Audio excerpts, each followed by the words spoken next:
La historia del póker.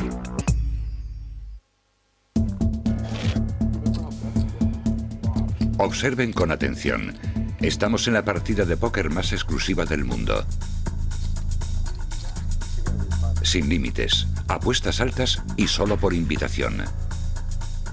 Los jugadores son los mejores a nivel mundial. Cada dólar de los que hay sobre la mesa, entre 4 y 5 millones la última vez que se contó, es de su propiedad.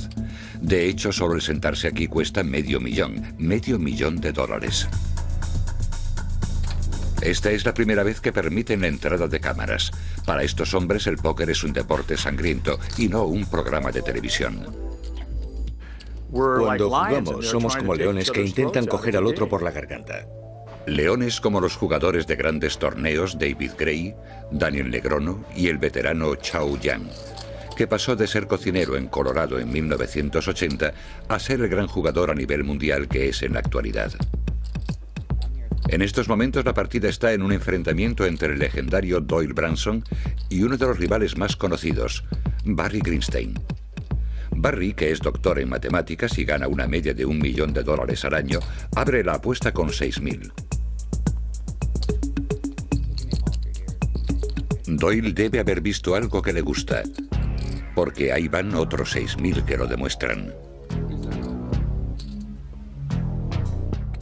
Caballeros. Las primeras apuestas sorprenden a Chip Reese, que llegó a Las Vegas con $400 en el bolsillo y se acabó convirtiendo en el mejor jugador de póker del mundo y posiblemente en el hombre que más dinero ha ganado jugando al póker de la historia. Pero Barry, que ha ganado una fortuna con software para ordenadores y dona hasta el último céntimo de lo que gana en los torneos a beneficencia, no pestañea. Sube a Doyle en $8.000 más. Para estos jugadores no es oro todo lo que reluce. Hay que ser una clase de persona muy especial para poder jugar al póker con apuestas muy elevadas. Hay que pasar bastante del dinero, algo que hacen todos los grandes jugadores. Doyle quiere 2 cartas nuevas. Barry roba una. Y ahora espera a que Doyle haga algo. Ahí van otros 8.000. Ahora le toca a Barry hacer algo. Es una escalera menor al 7.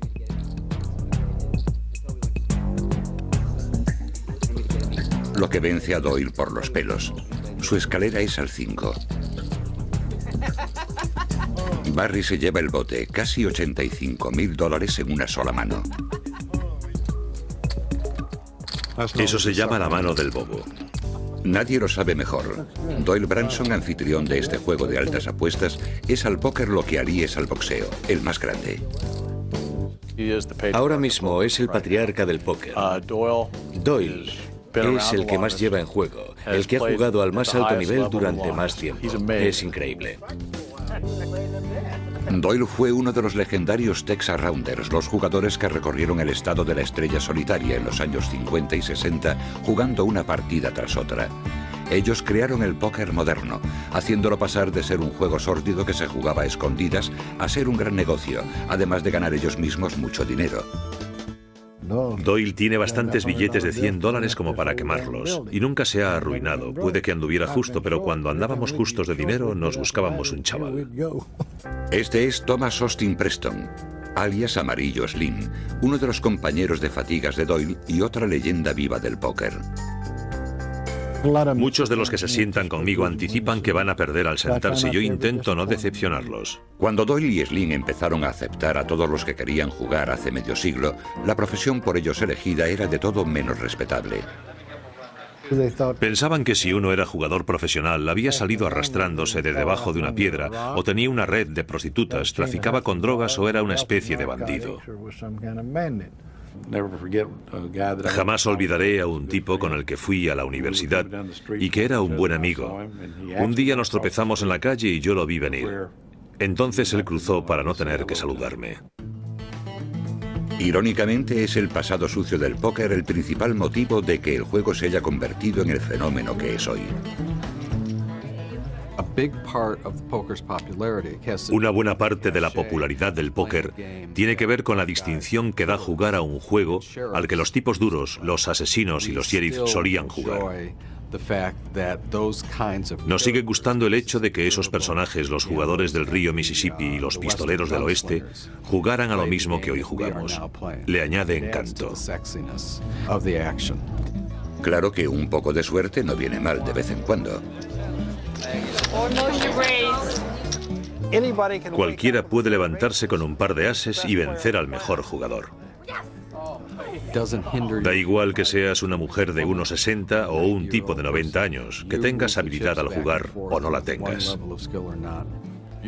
Puedes empezar siendo un jugador de $3. Si eres lo bastante bueno y tienes fondos, puedes pasar a ser un jugador de 6 y después de 12. Y si eres el mejor jugador, llegarás a lo más alto. Nada te detendrá.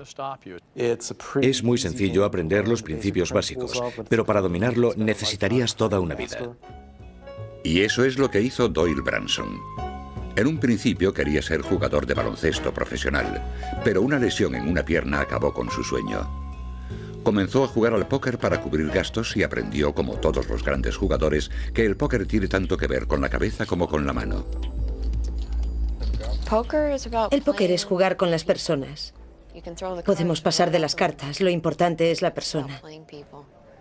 Se trata de sacarle ventaja a su mente. Y para sacar ventaja, Doyle empezó a buscar soplos, los gestos o comportamiento que pueden delatar la mano del oponente.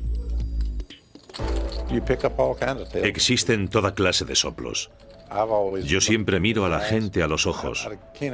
No sé explicarlo exactamente, pero hay algo en los ojos y en el latido. El pulso, el latido, es algo que nadie puede controlar. Si ves que a uno el corazón le va a toda marcha sin parar, es que suele ir de farol. Incluso después de casarse y fundar una familia, Doyle siguió jugando. Solo una cosa lo detuvo: el cáncer. En 1962 los médicos le dieron 3 meses de vida. Pero Doyle superó todas las expectativas y sobrevivió. Y volvió a jugar más en serio que nunca. Mi opinión sobre la vida cambió. Quería hacer lo que me apetecía, es decir, quería jugar al póker de las grandes apuestas. Y al salir de aquel hospital, comprendí que eso era lo que iba a hacer y fue lo que hice. En cuanto al amigo de Doyle, Slim, siempre le fue el juego. A los 17 años era tan bueno que durante la Segunda Guerra Mundial realizó una gira por las bases que el ejército tenía en toda Europa realizando exhibiciones. Gané a todos los soldados a los dados, a las carreras, al ping-pong, a las cartas, a todo lo que jugásemos. Hasta los 20 y tantos años no empecé a jugar al póker. Al nivel al que juego, claro. Un nivel, por cierto, que no hacía prisioneros. Jamás busqué a un chico trabajador. Fui a por los ricos, a por los campeones. Nunca necesité un bobo. Yo quería un campeón para convertirlo en un bobo. Y en Texas, en los años 50, Slim y Doyle formaron grupo con otro jugador, el difunto Sailor Roberts. Viajando por todo el estado, escribieron la historia del póker. Cuando decidieron hacer efectivas sus ganancias, el estado de Texas se quedó seco. Cuando llegábamos a una ciudad absorbíamos todo lo que veíamos. A continuación conoceremos el secreto de su éxito y la historia del póker ADS, antes de Doyle y Slim.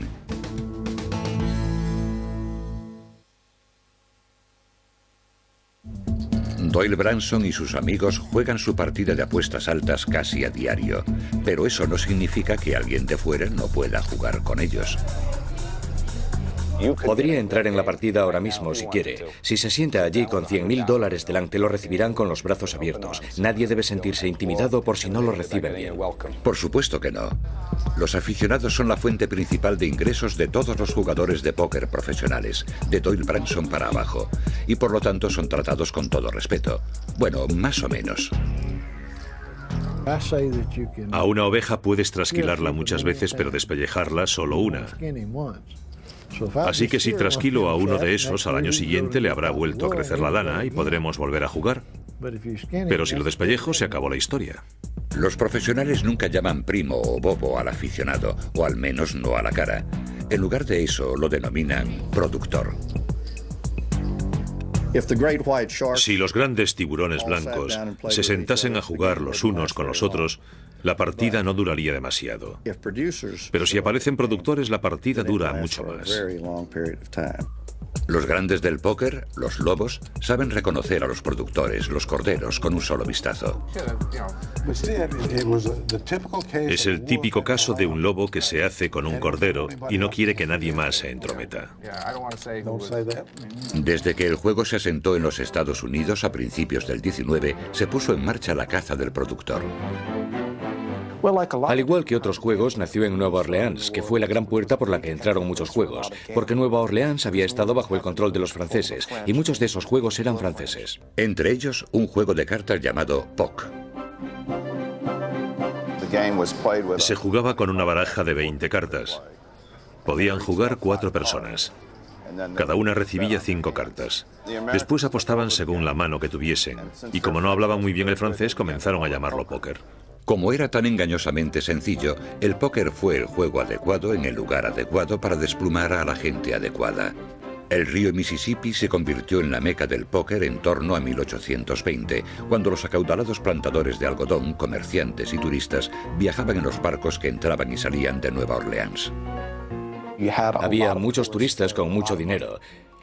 Por eso abundaban los jugadores, con la intención de aprovecharse de la gente acaudalada. Y voilà, nació el dandy de los barcos fluviales.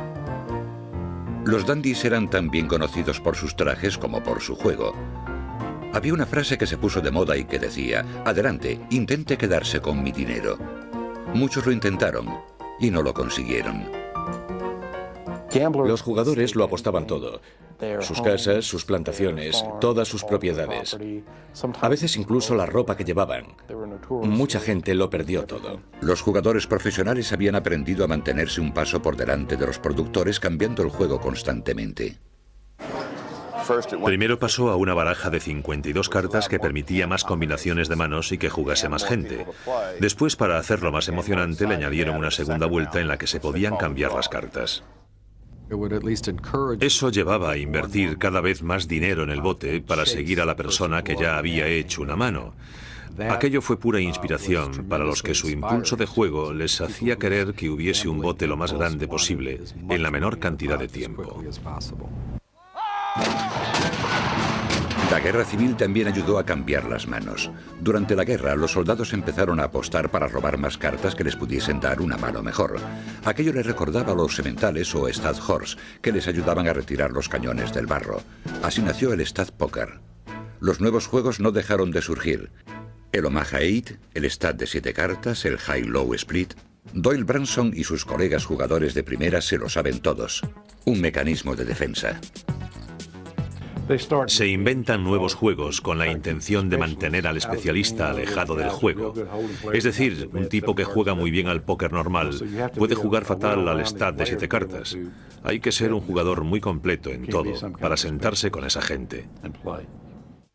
El ser un jugador completo en todo le vino muy bien a Doyle cuando recorrió Texas con Amarillo Slim, Sailor Roberts y Crandall Addington. Había productores en todas partes, había muchas partidas. Y también policía. En los años 50 el juego era ilegal en Texas. Nos arrestaban mucho, pero era un delito menor. Ni siquiera les dábamos nuestros verdaderos nombres. Les dábamos un nombre falso. Pagábamos la multa y nos íbamos. Solo les interesaba el dinero, como a casi todo el mundo. Para mantener la operación en marcha bastaba con un poco de ingenuidad. Algunos de los jugadores utilizaban distintos artificios para evitar la ley. Usaban la pertenencia a distintas fraternidades, como los Redman o los Elks. Te hacías socio y solo era una tapadera para una partida de póker con apuestas altas. Y sin embargo, eso no significaba que lo tuviesen todo resuelto. Sus enormes ganancias también constituían un problema. Los malos se enteraban de dónde jugábamos y aparecían con metralletas. Creo que he vivido como 4 o 5 atracos en los que se llevaron nuestro dinero. Ese era uno de los peligros. Jugábamos partidas en las que nos protegían desde el tejado armados con ametralladoras. El atracador solo quería el dinero. Por eso había que dárselo. No merecía la pena perder la vida por eso. Ya habrá otra partida. Y si no te quedaba más dinero, con tal de que tuvieras palabra, alguien te lo prestaba para la siguiente partida. A pesar de la policía y los atracadores, siempre había otra partida. O un juego nuevo. En esa época, Doyle y compañía comenzaron a jugar una cosa llamada Texas Hold'em sin límite, también conocido como el ajedrez del póker. Es el juego al que Doyle y sus amigos están jugando ahora. En él, el que reparte da a cada jugador 2 cartas tapadas que se llaman cartas huecas, seguidas de 3 cartas destapadas, el fracaso, seguidas de una sexta llamada el cambio y la séptima conocida como el río. En el Hold'em hay 4 apuestas. Hay que apostar cuando recibes las cartas huecas, otra vez en el fracaso, el cambio y el río. Y a medida que juegas, desarrollas una estrategia. Como tanta apuesta hacía crecer los botes, el Hold'em se hizo muy popular. Pero habiendo en juego tanto dinero, algunos jugadores, especialmente los productores, preferían jugar al Hold'em con un límite. Estos no. El póker con límite es una ciencia, pero ningún póker con límite es un arte. En el póker con límite disparas a un blanco. En el póker sin límite, el blanco cobra vida y te devuelve el disparo. A finales de los 60, la maestría que los jugadores itinerantes de Texas demostraban con el Hold'em sin límites había limitado las ocasiones en que los invitaban a jugar al póker en el estado. Habían esquilado a las ovejas demasiadas veces. Pero Doyle y los suyos encontrarían otro rebaño a 2000 kilómetros al oeste. Esto es toda una lección de lenguaje corporal. Fíjense en Doyle Branson y su relajada sonrisa. Chow Yun comienza a apostar. 6000 para empezar. La vemos. Los otros se lo piensan. Y paso, paso, paso, hasta el gran Chip Reese lo deja. Solo Doyle aguanta. Observen cómo conversa como si nada. El beneficio es tuyo, amigo. Chow apuesta 4000. Su rostro está tenso. Pero no el de Doyle. El viejo maestro es todo sonrisas. Yo también estaba en forma. 2 para ver y las 2 malas. Chow necesita una carta. Y a continuación intenta amedrentar a Doyle con su apuesta. 8000.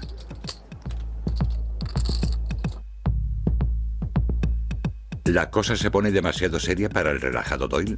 ¿O ha estado engañando a Chow con esa imagen de tranquilidad?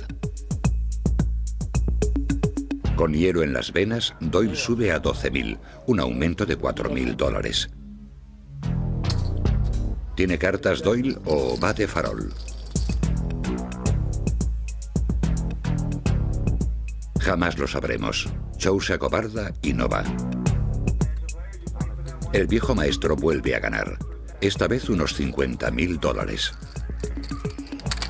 Te dije que el beneficio era tuyo. No es casual que Doyle y sus amigos jueguen al póker en el oeste. Los profesionales juegan al póker en el oeste desde 1850, cuando miles de jugadores pusieron rumbo a California durante la fiebre del oro. Muchos de los que no habían tenido éxito en el este vinieron al oeste para empezar de cero. El viejo oeste tenía 3 grandes vicios que surgían en cualquier asentamiento: el whisky, el juego y la prostitución. A menudo se juntaban en el mismo establecimiento, una especie de lugar de pecado múltiple. El viejo oeste era un circuito de jugadores. Los mejores jugadores pasaban de estado en estado siempre buscando una ciudad caliente, donde las minas pagasen bien o se vendiese ganado en la cabeza de línea. Solían ir a donde se juntaba el dinero. El póker no solo era un pasatiempo para las leyendas del oeste como Wyatt Earp y Wild Bill Hickok. Earp y Hickok eran jugadores de póker profesionales que por pura necesidad aprendieron a ser rápidos con el revólver. Wild Bill Hickok estaba jugando una partida de póker y creyó que le hacían trampas. Cuando acabó la mano, pidió verla. Cuando se la mostraron y vio que era mejor que la suya, no hizo nada. Su oponente le preguntó, ¿cuál es su mano? Y Hickok sacó sus 2 revólveres así y dijo, yo tengo un par de 6s, y se llevó todo el dinero. De hecho, Hickok encontró la muerte en 1876 durante una partida de póker. Las cartas que Wild Bill sostenía en la mano han pasado a formar parte de la historia del póker. Mientras está jugando, un hombre llamado Nariz Rota Jack McCrall entra, se acerca a donde Hickok está jugando y le pega un tiro. Hickok cae muerto. Las cartas que sostiene en la mano son ases y ochos, dos parejas de ases y ochos. Esa jugada se llama desde entonces la mano del muerto. Su muerte coincidió con un ascendente movimiento de moderación en los Estados Unidos que acabaría llevando a la ley seca y a la prohibición del juego en todos los estados, excepto dos, a principios del siglo XX. Pero el póker sobrevivió, incluso en la Casa Blanca. Por ejemplo, a Roosevelt no había nada que le gustase más que su martini nocturno y su partidita de póker. En los últimos días de la Segunda Guerra Mundial, el presidente Truman jugó al póker 12 horas diarias con los periodistas durante su viaje de regreso desde la conferencia de Potsdam. Al final de dicho viaje, ya había decidido dónde dejaría caer la primera bomba atómica. Quizás guiado por uno de sus más famosos dichos, que exhibía sobre su mesa del despacho oval. La ficha se queda aquí, que es como decir, la responsabilidad es mía. El objeto que se utilizaba para resaltar al que repartía las cartas se denominaba ficha. Si no querías ser mano, pasabas la ficha, pero él era mano, era el responsable. El comienzo de la carrera política de Nixon fue sufragado, o eso se dice, por su habilidad con la baraja. Nixon era un excelente jugador de póker. Jugó en el ejército durante la Segunda Guerra Mundial y se dice que volvió a casa con una buena suma. Los $8.000 que Nixon ganó bastaron para cubrir su primera campaña al Congreso. Pero las ganancias de Nixon palidecen al lado de las de Doyle Branson, que dejó seco al estado de Texas en la década de los 50. Y Branson no fue el único que triunfó a lo grande en el sur. 800 kilómetros al este de donde él estaba, un jugador llamado Puggy Pearson estaba limpiando el estado de Tennessee, casi sin ayuda. ¿Hasta qué punto era bueno Puggy? Él mismo nos lo dirá. Era el mejor. Y sigo siéndolo. Y soy el mejor porque sé más sobre el animal humano que cualquier otro ente que jamás haya pisado el planeta. Walter Clyde Pearson nació en 1929. Recibió su apodo, que significa chato, debido a la forma de su nariz. Soy un paleto de las montañas de Tennessee. Éramos 9 hermanos y hermanas que con mamá y papá sumábamos 11 de familia. Cada vez que había que pagar el alquiler, nos mudábamos. Toda la vida me las he tenido que apañar. Nos mudamos a 19 sitios distintos hasta que cumplí los 9 años. He conocido a gente de todos los niveles, de todos los estratos sociales, desde que era un mocoso hasta ahora. Por eso sé tanto del animal humano. A Puggy tanto le daba cual fuese el juego: póker, billar, golf u otra cosa. Si se podía ganar dinero, Puggy se apuntaba. En los años 50 y 60, Puggy aplicó sus conocimientos sobre el animal humano a todo gran productor de Tennessee, al mismo tiempo que Doyle Branson y su grupo llevaban a cabo su gira por Texas. Era normal que acabaran encontrándose. ¿Cuál es el jugador al que más respeto? Odio decirlo, pero tendría que ser alguien como Doyle. A finales de los 60, Puggy y Doyle decidieron buscar pastos más verdes, como el verde de los billetes de $1. Y comenzó otro gran movimiento migratorio hacia el oeste. Esta vez la parada fue Reno, Nevada. Celebraban una cosa a la que llamaban Convención de Jugadores de Texas. Tom Moore había alquilado el Holiday Inn de Reno y había invitado a todos los grandes jugadores de póker del país a ir a pasar una semana. Él se hacía cargo de las habitaciones, la comida y todo, y nosotros fuimos hasta allí a jugar. Me llamó y me dijo: Puggy, ¿por qué no traes a algunos de tus amigos y me ayudas a montar esta partida? Aquí hay mucho movimiento. Y nos pusimos en camino. Me perdí y fui en dirección a California, pero al final llegamos, y aquello me pareció tan aprovechable que decidí quedarme. Después se dirigieron a una ciudad en medio del desierto llamada Las Vegas. Eran los años 60 y Las Vegas estaba hasta arriba, pero no había sitio para el póker. A diferencia de casi todos los demás juegos de azar, el póker se jugaba sin sitio, en la mesa para la casa. Si no había sitio, no había dinero para la casa. Pero todo eso cambió cuando Branson, Pearson y sus amigos llegaron a la ciudad en 1968. Cuando era un mocoso en Tennessee, fui recogedor de fresas, pero las bayas solo maduran en primavera. Cuando llegué a Las Vegas, descubrí que allí maduraban todo el año y me quedé. Con la ayuda de los Texas Rounders y de un empresario con visión de futuro llamado Benny Binion, el póker estaba a punto de conquistar Las Vegas y el resto de Norteamérica. Es mediodía. Los jugadores de la partida organizada por Doyle Branson están metidos en faena. Doyle tiene algo que le gusta y sube la apuesta. Chip sigue viéndola y Daniel Negreanu se queda con los grandes. Chip decide pasar. Y solo quedan Doyle, Chow y Daniel. Hay una subida de $50.000. ¿Está Doyle jugando una mano sólida con confianza o es que ha descubierto algún soplo? Al nivel que yo juego, los jugadores son tan buenos y tan sofisticados que es difícil descubrir algún soplo.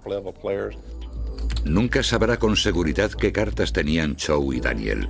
Los dos deciden pasar y Doyle se lleva el bote. Para ocupar lo más alto del póker, hay que ser un matemático excelente, un experto psicólogo, y hay que tener más valor que todos los que te rodean. El póker sin límite, sobre todo, es un juego que exige valor. Doyle Branson, además de sus compañeros, los legendarios Texas Rounders, consiguieron saquear Texas en los 50 por un motivo. Tuvieron valor para enfrentarse a las balas y a la bancarrota y para llevarse el bote sin siquiera pestañear. ¿Hay alguien que se atreva a retarme? Yo acepto. ¿Tiene agallas? Sí, señor. Pero su dureza palidece en comparación con la de Benny Binion. Binion fue el hombre que los hizo salir de Texas y que los llevó a Las Vegas. El hombre que le puso su nombre a un casino. Era un tipo muy duro. No le aguantaba tonterías a nadie. Así se abrió camino en Texas.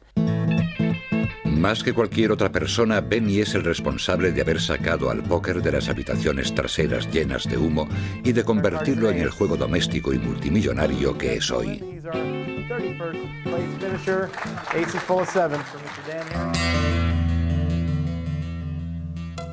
Benny Binion nació en Texas en 1904. Era hijo de un ranchero que nunca supo regentar un negocio. El joven Benny tuvo que ocuparse de alimentar a su familia. Tenía 12 años.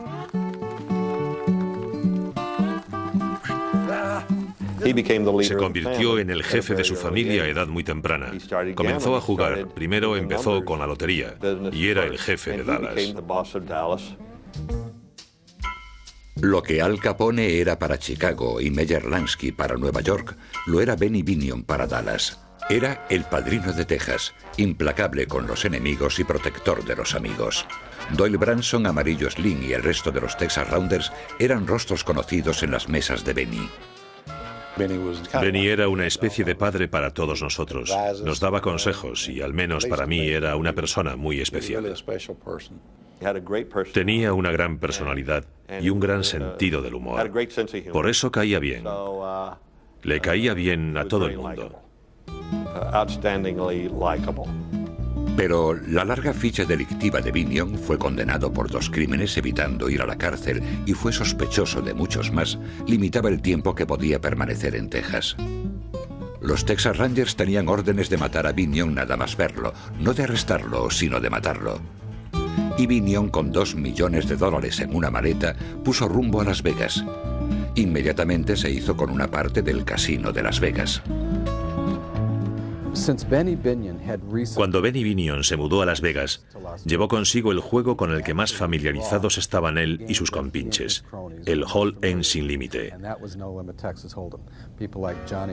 Gente como Johnny Moss, Amarillo Slim, Doyle Branson, los jugadores de Texas, todos esos que estaban acostumbrados a jugar sin límite y a ir de ciudad en ciudad, siempre un paso por delante de la ley. En esa época en Las Vegas no se jugaba al póker porque la casa no podía ganar dinero con él. El dinero de los jugadores se repartía entre ellos. Pero Binion vio algo que los otros propietarios no percibieron: el Texas Hold-Em sin límites. Tuvo la corazonada de que la gente se sentiría tan atraída por el póker que iría a verlo y se quedaría a jugar unas cuantas partidas de blackjack. Benny supo ver el futuro.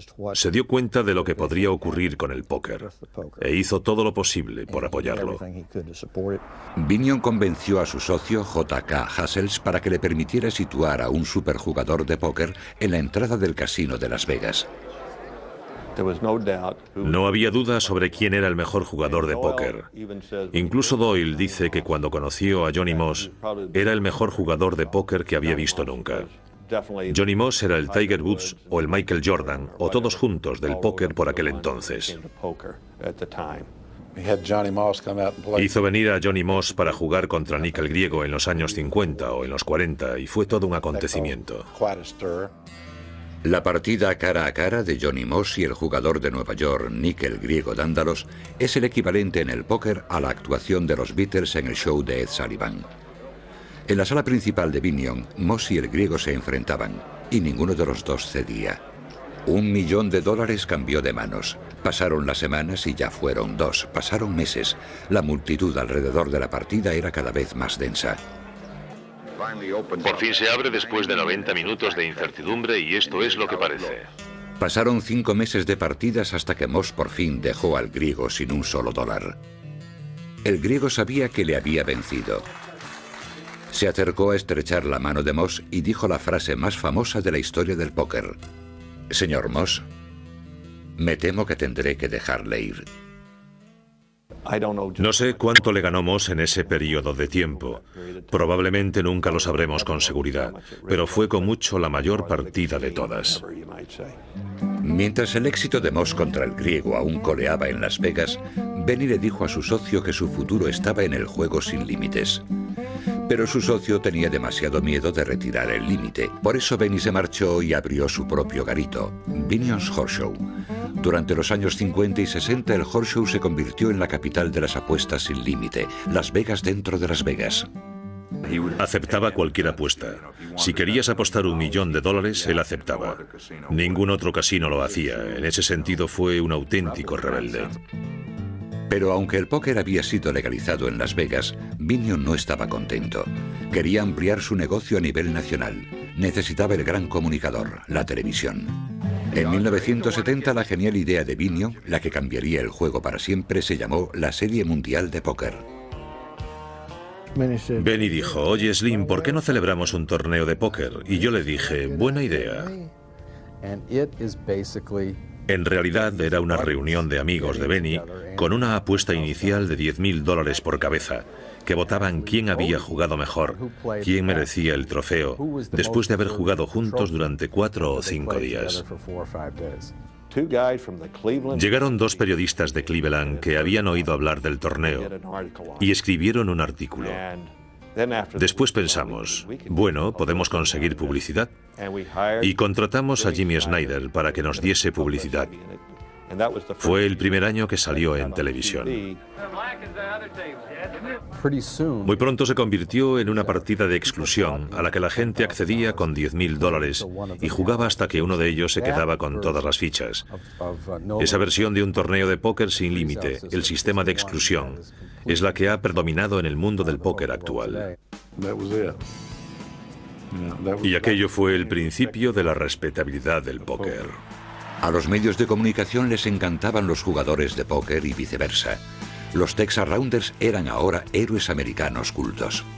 Tras varias décadas de esquivar la ley, los jugadores eran aclamados como héroes de su tiempo, rodeados de fama y grandes fortunas. La gente comenzó a darse cuenta de que solo porque jugabas al póker no eras un forajido recalcitrante. ¿Y quién lo iba a decir? Fue Benny Binion, el forajido más recalcitrante de todos, quien transformó el juego del póker en un negocio respetable. Pero el querido juego de Benny no había terminado de crecer. Puede que él llevase el póker al resto del país, pero los cambios introducidos en los 90 llevarían el juego al resto del mundo.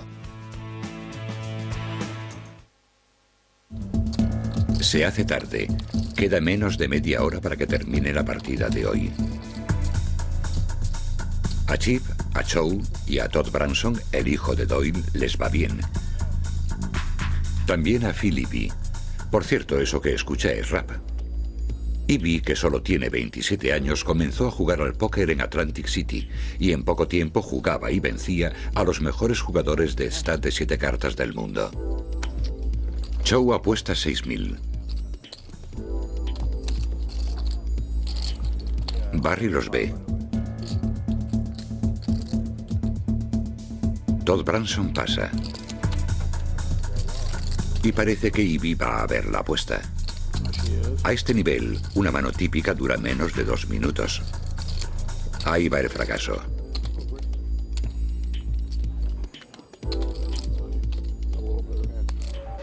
Barry apuesta 10.000. Pero es demasiado para Chow. ¿Qué pasa? Barry sigue, a lo grande. Subo 40.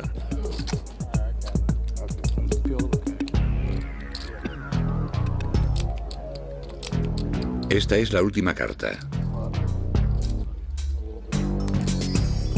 Barry no llega y Phil se queda con el bote de casi $80.000, con una pareja de picas. Entre esos jugadores, el que más gane en un año rondará los 3, 4 o 5 millones de dólares, creo yo, y el que más pierda perderá 2 o 3 millones. Eso es lo que más ha cambiado desde el comienzo de las series mundiales de póker. Se puede ganar mucho más dinero y también perderlo. De hecho, esa es la característica de los mundiales de los 80 y 90. Hay mucho más de todo. En la primera serie mundial creo que solo eran 7. Ese número ha aumentado de forma exponencial porque Jack, el hijo de Benny, introdujo la idea de los satélites a principio de la década de los 80. La idea de Jack, hijo de Benny Binion, de celebrar torneos satélites surgió a partir del Abierto de Golf de los Estados Unidos. Todos los zoquetes de América están invitados a intentar jugar el Open, participando en algún torneo local. Los jugadores finales se eligen de entre decenas de miles de ellos. Jack Binion aplicó la misma idea al póker. Ahora cualquiera puede acceder a la Serie Mundial si gana algún torneo satélite. En 1983 ya había tipos corrientes, no esos jugadores de Texas que llevan $10.000 en el bolsillo cada vez que van a jugar, participando en torneos pequeños, en satélites de $225 de apuesta inicial, con la capacidad de ganar sitio en un torneo de 10.000 y competir con gentes que han jugado con apuestas altas las 52 semanas del año. Y eso es algo que lo cambia todo. En 1983, Tom McAvoy se enfrenta con Rodney Peete por el campeonato. Ambos jugadores habían llegado a la ciudad con menos de $10.000 y se fueron de ella con el mayor de los premios.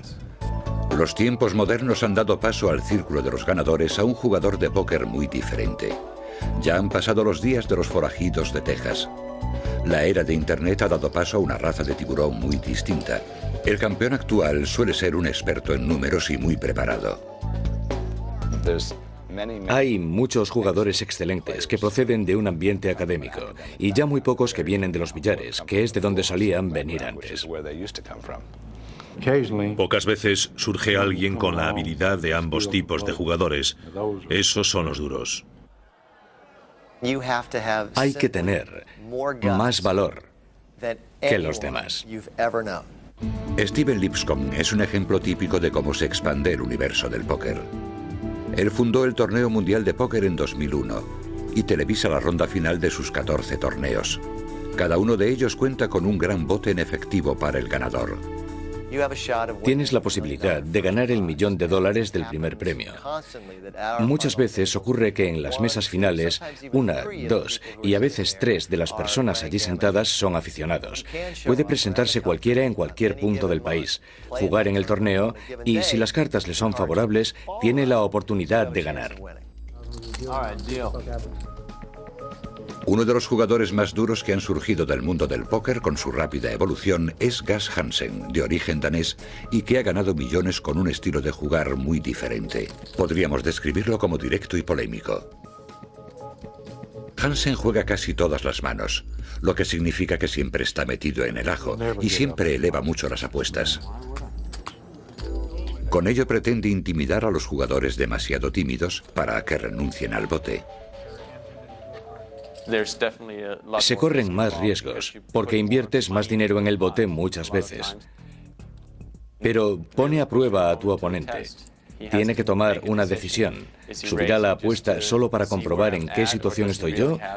¿O tiene una buena mano de verdad? El estilo de Hansen sirve como ejemplo de la nueva raza de profesionales del póker. Es un estilo más rompedor, más directo. Otra cosa que ha cambiado son los jugadores. Las mujeres como Jennifer Harman han comenzado a jugar y a ganar en partidas de póker donde se apuesta alto. Hay que ser competitiva. Hay que ser agresiva. Y hay que ser intuitiva.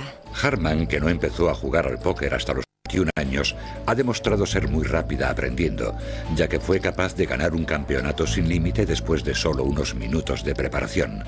Aún así, Harman tardó más de 5 años en ganarse un puesto a la mesa de los mejores jugadores masculinos. Al principio, como eres una mujer y nadie te conoce, son muy amables contigo porque piensan, me voy a quedar con su dinero. Pero cuando empiezas a quedarte tú con el dinero de ellos, ya no son tan amables. Annie Duke es la mujer que más éxito ha tenido en la historia de los mundiales de póker. Ha ganado más de $500,000 desde que empezó a jugar en 1994. Pero no le ha resultado fácil. Si hubiese podido presentar una demanda por acoso sexual, no estaría jugando al póker porque sería rica. Ahora las mujeres lo tienen más fácil que cuando yo empecé. Creo que Jennifer y yo hemos abierto camino para que la gente acepte que hay mujeres que saben jugar y muy bien en los niveles más altos. Creo que no tardaremos en ver a una mujer ganar los mundiales de póker. Pero no solo han cambiado los jugadores, sino también los espectadores. La televisión ha revolucionado la popularidad del póker. Usando unas diminutas cámaras llamadas pintalabios, el torneo de póker muestra todas las cartas de cada jugador. Antes de la introducción de las cámaras pintalabios, ver una partida de póker televisada era como ver a unos osos hibernando y fumando. Los jugadores no facilitaban ninguna información, algo que es bueno para la partida, pero que resulta muy aburrido para el público televisivo. Ahora la audiencia tiene más información que los jugadores que se disputan el bote. Y el hecho de saber quién va de farol y quién tiene las mejores cartas, estando en juego un bote de $500,000, resulta 1000 veces más emocionante. Ese es el principal motivo de que el póker resulte mucho más popular. Creo que eso supuso el espaldarazo definitivo a la popularidad del póker. Lleva al espectador al interior de la mente del jugador, que puede hacer comentarios. ¿Qué harías tú? Yo no sé si hubiese ido de farol. Así todos se involucran. Creo que históricamente y en relación a la popularidad del juego ha sido lo más importante. El colofón sentimental a esta nueva etapa del póker es que la era de los grandes Texas Rounders parece llegar a su fin. Ejemplo. En 2002, Amarillo Slim perdió un enfrentamiento en los mundiales contra un muchacho de 27 años, Phil Ivey. Era la primera vez que Slim perdía un enfrentamiento así. El problema para ellos es que resulta mucho más difícil ganar un torneo de póker si hay 800 participantes que si hay 12 o 15. Su dominio se ha desvanecido con bastante rapidez, ahora que cualquiera puede participar.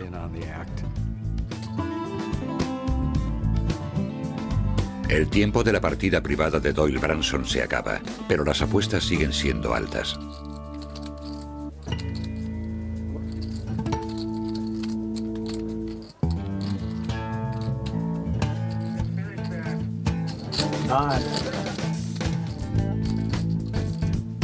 Y Chip se lleva el bote final, $135,000. Así es la vida. Es la que hemos elegido. Los acontecimientos de los últimos años han dejado claro que el póker disfruta de muy buena salud y que su potencial es ilimitado.